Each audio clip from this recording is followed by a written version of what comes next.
The story of Jesus is so ridiculous and so incredible. It is hard to even ascertain how today in 2014, 28,000 people in the next 24 hours will bow their knee and pledge their allegiance to this mystery man who was born in the Middle East. He's born in this place where the priest said nothing good can come from that place.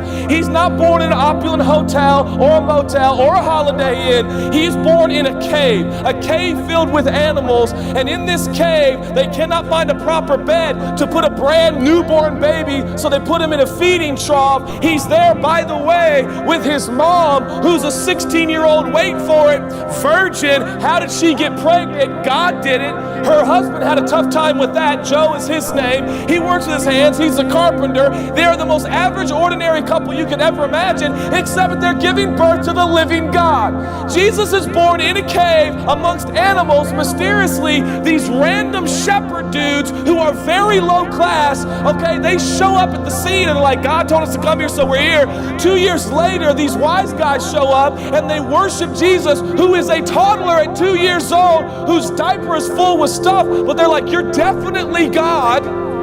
Has it ever crossed your mind that a toddler is even close to God, okay?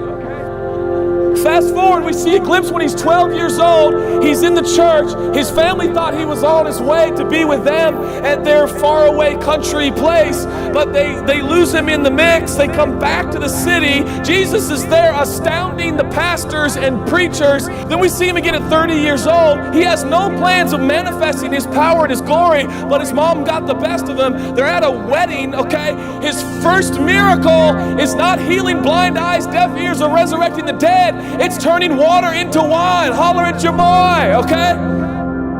And all of a sudden, his miraculous powers made manifest. From there, he gets 12 average, ordinary guys to roll with him. Before we know it, he has got the attention of the powers of the known world at this time.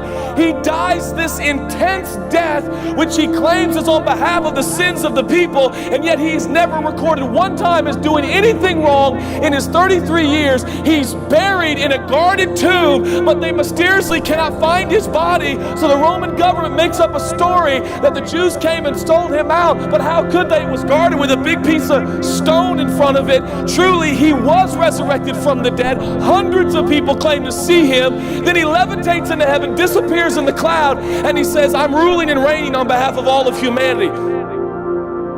2,000 years later, friends, that same guy, who some people think is a nice guy, has literally turned the world upside down. He is the most formidable figure in human history.